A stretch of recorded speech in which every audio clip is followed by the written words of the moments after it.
Good evening. This is the Elliott Wave update for the S&P 500 for Thursday, May 19th, 2022. Markets continue to churn through their current positions and their current wave counts fairly accurately. I think some of the results in terms of the reaction seem to be a little bit extreme at times, but still falling within parameters that are within the Elliott and the Fibonacci parameters for each of these moves. So I think while the characteristics and personalities of these reactive moves can be sometimes extreme, it still fits. And what it also tells me is that the volatility is still high and it increases in both directions.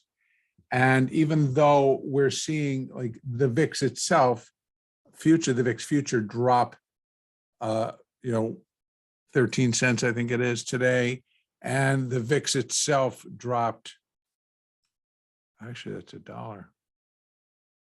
The VIX was down 161 as the index. And that's fine because the markets really put in a fairly decent rally in some of the areas that actually get marked down. And tomorrow, of course, is an expiration. So again, we're in line, starting here on the daily chart. I don't have any changes. I've just added, just for tracking purposes, what I believe to be the sub-minute wave one, because we're just tracking 5 down, 3 up, and then we're just going to keep following it until we reach our conclusion. So we're still on track. And I would be looking for actually additional downside, but taking it down to the hourly chart, we can take a look inside. First of all, off of this high, which is 4,095, we have a 1, 2, 3, 4, 5. That's that sub-minute wave one. Then we get a 3-wave sub-minute wave two. And that one could still be in process as follows. We get a 1, 2, 3, 4, 5, and it kind of is triangular, a whole bit ugly, very fit and start and fit. And then we get an A, a B, and we're doing another C wave up. If we get that C wave up, we will continue. This would be for the downside move, actually, all the way down. And I kind of want to leave that there for right now. But I want to take a look at some of the internals in here. And we're also going to be drawing with, let's use that as the high, and that's 2, and this is 3. And if that, 2, and that's A, and this is B. If that's the case, we can still remain below 4,000. And that would be a task, being that the 200 hourly 200 moving average is at 4,012. And we have additional Fibonacci resistance just under 4,009. So that whole zone really would be anticipated and expected to hold any stronger upside that the market may want to produce tomorrow as we move through our expiration cycle. Don't forget that usually can and become really fair play within the big Titan tech stocks. And right now, that fair play is going to be in Apple. It's going to be in Amazon, Facebook, Google, Microsoft, Netflix, NVIDIA, Tesla, Twitter. They're all in play. They all have some backing of news or just performance or their own separate wave counts. Apple has been getting its tail kicked. And a lot of it is coming because of what's happening in China, what's happening to the Chinese economy, the numbers that are coming out, the supply chain, the retail markets getting their butts kicked. And it shouldn't be a surprise, but it is, because actually the markets continue to hold these, like Target and Walmart and a lot of these other stocks, as they're getting ready to report, they're holding them up too high. I'm not sure why people would not expect the balance of the retail sector to kind of come in going like, yeah, we're feeling the sting. We're getting the sting of the inflationary pressure. And with that in the market and finally getting filtered in, we will continue to work through this third point of recognition point. And we're getting ready to drop into its largest. So we're in the third. Now we're going to drop again in the middle section of this third. And so it should be quite dynamic, similar to what we just did. In fact, it should be larger than what we just did. And that would have been off of that 4,095 high that we made Tuesday to Wednesday.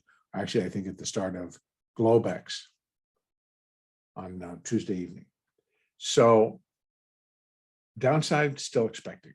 First, though, we got to get through tomorrow's expiration, and that kind of, we're leaving open the potential for this market to again swing up and end up above today's highs, which are coming in at 39.43, I think. Yeah. And we have some resistance there. We've got the 50-day moving average on the hourly at 39.50.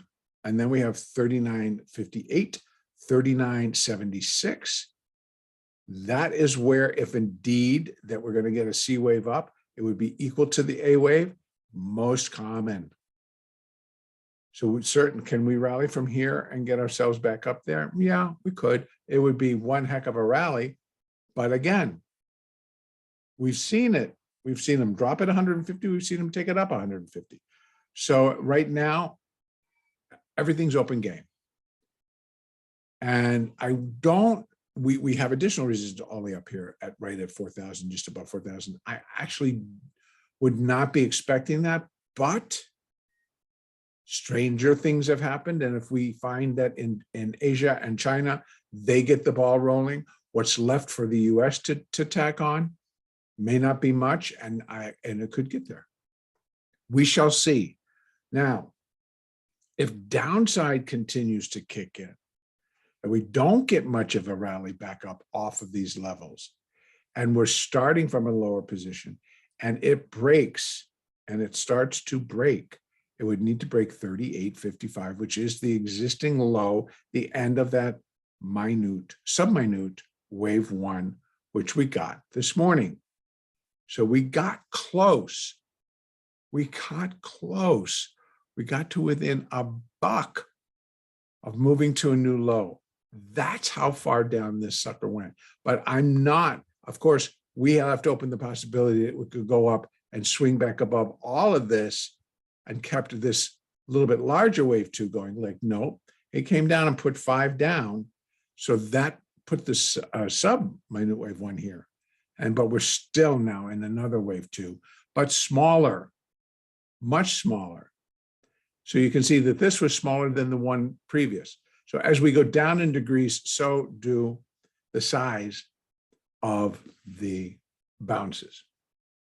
So for tomorrow, if we are going to continue to break down, it has to break here, but not stop.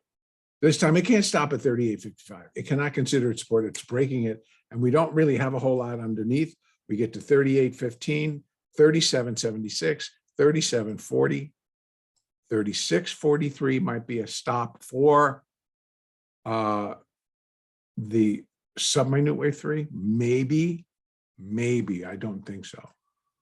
But we have 35, 37, et cetera. So 33.65 now rounds out to where this centerpiece can come in, get a rally, come back down, and then finish that, and then get another rally, come back down, finish the next one up, and next one up. So it's going to take us a while. And we'll keep filling in the blanks in terms of Fibonacci as it progresses. Okay, so for tomorrow, depending on what happens now, we've got 2 continents to get through. We've got to get over to Asia, and then we've got to get over to Europe. We'll reopen Globex here in about 9 minutes. That, I think they'll hold it to push it higher, I believe. Right now it's being marked slightly lower. And that could come because, again, we got a few additional reports, earnings reports, they continue to show some weakness across the board. So we'll see. We got both sides covered here, but it looks like we might open just a little bit higher. All right, so that's it for today. Continue to use the moving averages, the Fibonacci, the Elliott. Follow the price action. Our next update will be on Sunday, May 22nd.